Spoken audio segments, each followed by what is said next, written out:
Hello and welcome to a very special podcast series, Unusual Suspects. I'm your host, Gaurav Chaudhary. This is a series about unraveling stories of entrepreneurs, investors, and businesses that are disruptors, yet not in your face. Their disruptions have consistently delivered on the purpose and the mission they've embarked on. Their values are as strong as the mission. While they're ruthless in pursuing their ambition, they don't stray from being leaders who are not just admired for the vision and relentless pursuit, but also for how they're building an ecosystem of believers who consistently push the boundaries. They allow principles to take precedence over ad hocism. For them, profitability is as important as scale, creating and leading new categories and innovations. In each episode, I speak to one such leader, talking to her or him or them about their business, lives, inspirations, interests, challenges, pivot moments and turning points, successes, failures, agonies and ecstasies, and of course, frustrations. It is as much about their personal life stories as about their entrepreneurial journeys. Unusual Suspects streams on Earshot.in, Spotify.com, Apple Podcasts, Google Podcasts, MoneyControl.com, and a host of other podcasting streaming platforms. For this episode, I'm delighted to have Raju Vanapala, founder and CEO of Way2News, a hyperlocal news app. He started Way2 Online Interactive India in 2004, which ran the country's largest consumer messaging portals, way2sms.com and 160by2.com, and amassed over 45 million users, making it one of India's most successful internet startups. Welcome to Unusual Suspects, Raju. Thanks, Gaurav. Thanks for having me here. I'll start off with a very basic question. How would you describe your company? Is it an aggregator of hyperlocal news? Or is it a content factory in different languages where you put out news through a team of journalists and editors, just like any other news publication or portal? Or are you something else? Well, aggregator, publisher, and portal are something that Way2News is definitely not. Our league is different. Way2News is a content crafting company for the mobile-first vernacular audience. Back in 2015, I observed that vernacular audience were deprived of content in regional language. We solved that problem first with regional language news updates, and then we launched our Hyperlocal initiative. 7 years down, we are deemed as the new daily for Telugu, considering the adoption, engagement, and massive penetration. Inside the house, we are a tech company doing content and constantly digging into mobile user behavior. So how do I say, we are a Telugu daily? The reason is because 70% of our audience are using our app regularly.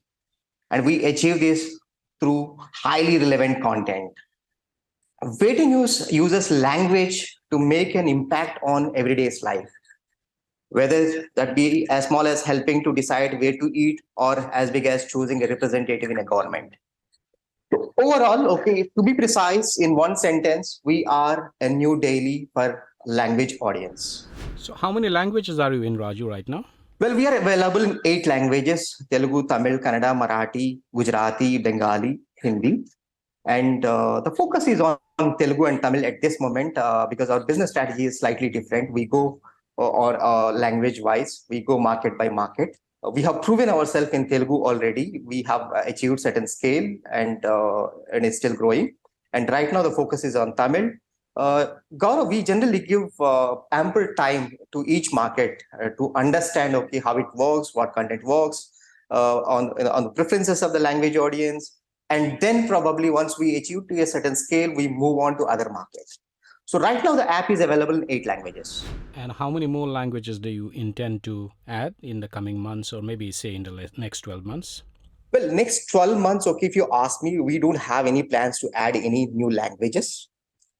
We are not in a hurry to add more languages at this moment. We look for scale in the market that we operate rather than going after languages at this moment. You are also using artificial intelligence or AI for delivery and filtering of hyperlocal news to your audiences. Explain the process to me. How does it work? Well, Gaurav, we primarily employ AI in two areas. One, while gathering information from stringers and contributors. Two, while distributing content to our target audience. So when it comes to sourcing, we have created a clear structure for stringers to avoid people sending content that has already been published. It spans the time of all the parties, all the stakeholders. The system always encourages them to submit unique stuff. So AI performs basic proofreading, checking the image quality, whether the text was copied from another source or not. Also, we have built our own dictionary that autocorrects any faults in the content, in order to ensure the basic hygiene of the content. In addition to this, we also control the amount of information that we deliver to our audience in order to provide a positive experience. Our algorithm has been fed up with optimal stories that can be published in taluk based on a population. So this is something we have fed up already to the system based on the population of that taluk. Imagine a taluk with a lakh population. Okay, we don't want to publish more than 5 stories to that taluk. So imagine if I'm getting more news, from particular taluk than the estimated optimal number, then obviously the likelihood of publishing that piece will be less. So we alert the users. So we use AI in order to alert or to make or empower these contributors more informative. Right.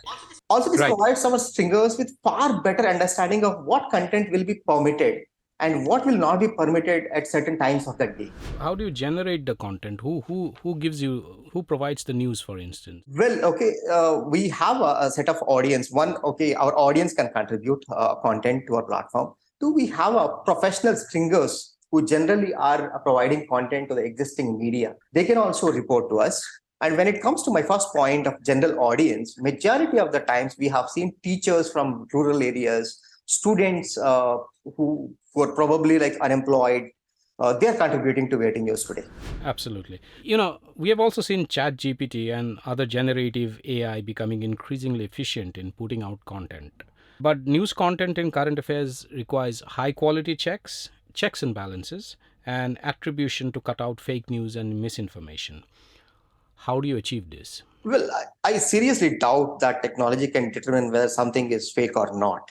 So we deal with it in a two-leg strategy. One, we have proactive measures, and then we have reactive measures to achieve or to control the fake news.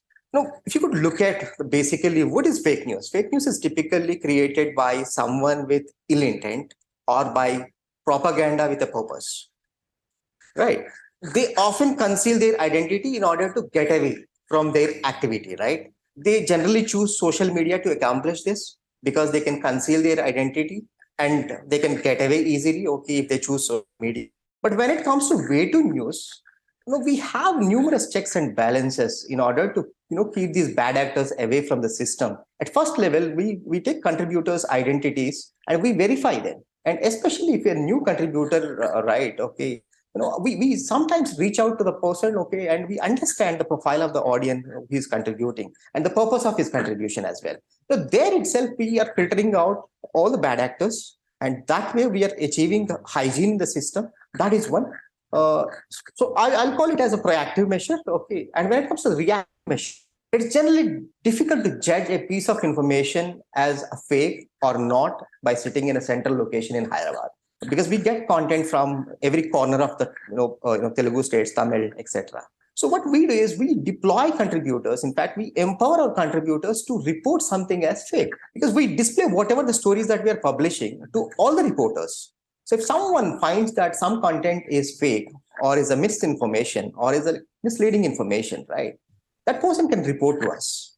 And our quality team continuously monitors for these red flags. And the moment we have a red flag, we take the story down and then we verify it again. So this is how we achieve both proactively and then reactively.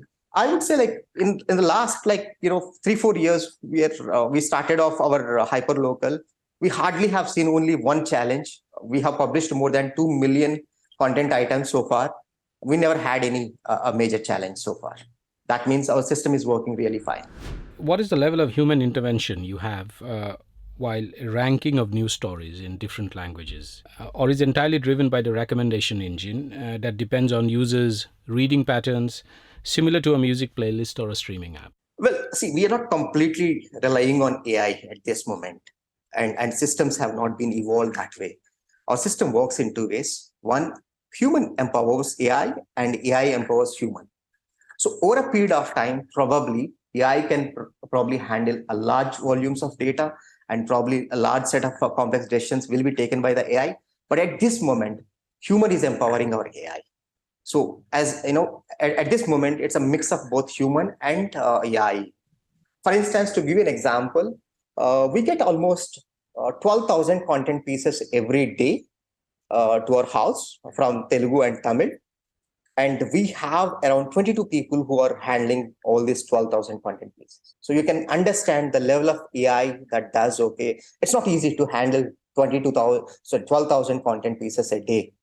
And hardly 22 people are just deployed, okay, to handle all this. That means AI is definitely helping us in identifying especially in the basic hygiene checks, etc. But at the same time, okay, a human decides on where to publish, what to publish, all that.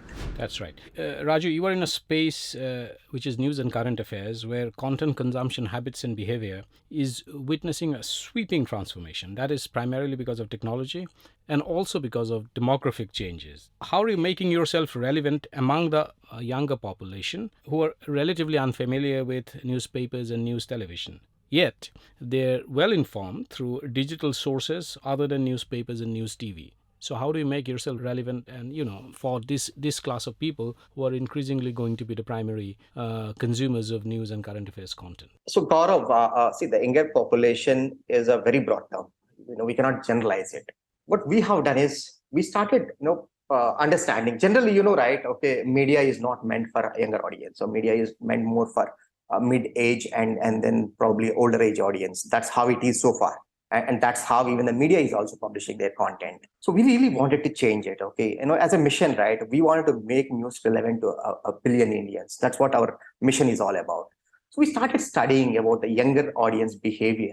So what we realized is the younger audience have more mistrust on media and news. Their source of information are memes, videos, infographics, which are more questioning. So their consumption pattern is totally different from the traditional people's consumption pattern. So that's why we have done several changes to our approach. And we have done this 3 years back, and it's working out really well.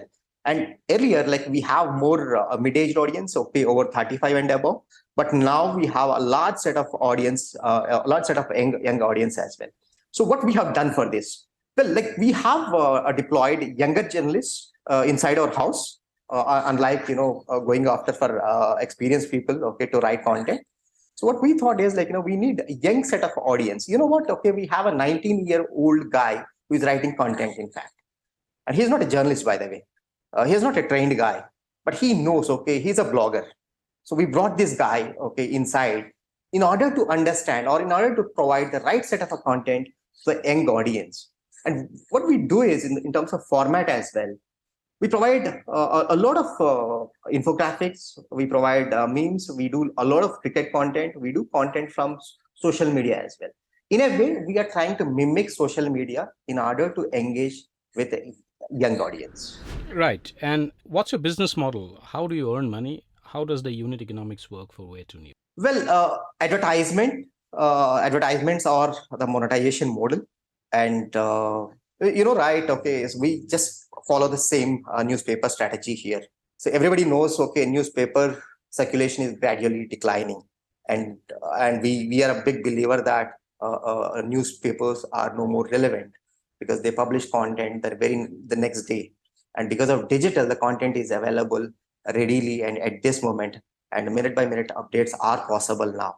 So what we believe is by 2027, most probably newspapers will become a minimal, okay, their impact will become minimal on the consumers. So more and more marketers will probably migrate their budget to digital.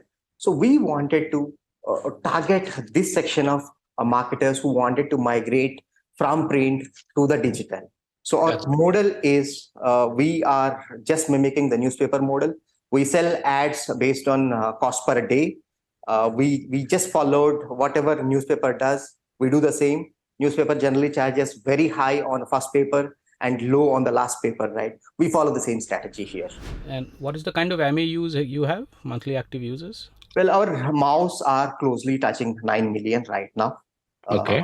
Okay, and majority of these are from Telugu and Tamil. How do you plan to take on competition? Because you mentioned newspapers, and that's the reason I'm asking you this question. Because this space is dominated by very large legacy players, and they have decades of credibility in news and current affairs. So, what do you intend to do to make yourself stand out? So, Gaurav, we have two sets of competitors. One, traditional legacy media players like Inadu, Tanti, and Malayalam Manorama in regional markets. And then we have a digital large players like Daily Hunt, Earshot. Earshot has another app called Public.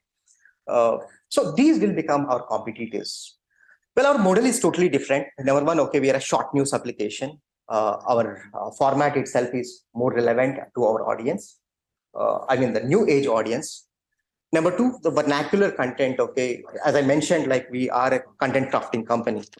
We provide experience. We not only provide content, we are offering great experience on the application. And our numbers are showing that our organic user acquisition is at almost a million, close to a million, which is far larger. The app has the ability to acquire users organically. And generally, news does not command virality. But our application is displaying or probably demonstrating that, okay, it can attract users organically. That's how we differentiate with others.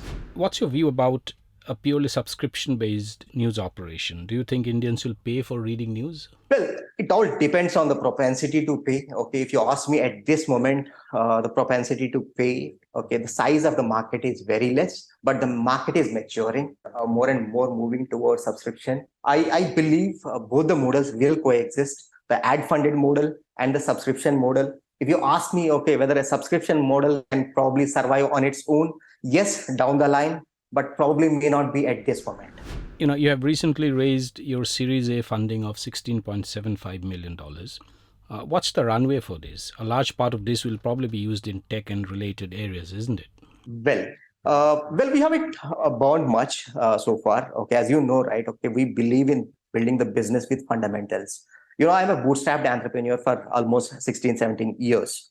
So we know how to, we're very conscious about our spend, and we are definitely not going after growth at all costs. Rather, we wanted to grow consciously, we wanted to grow systematically. So obviously, we have a lot of money still in the bank. We have almost 80% of the money left out in the bank still. And I strongly believe we have 2 more years of runway left.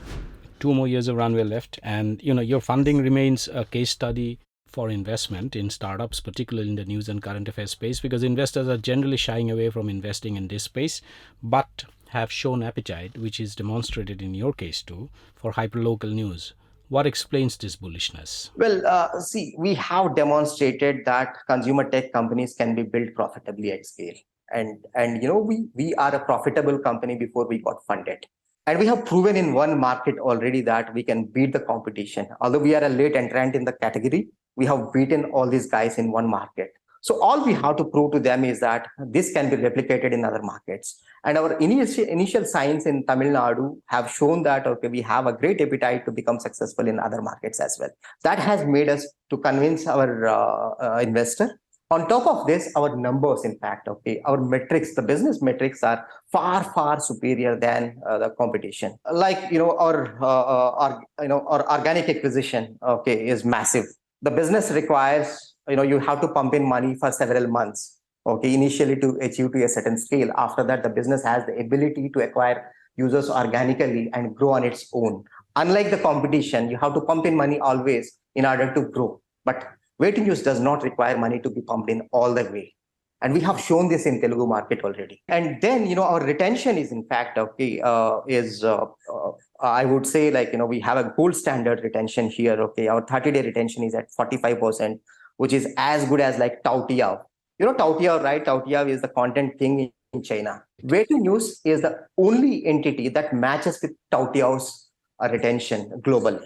And our, engagement, right? 70% of our audience, they visit our app regularly.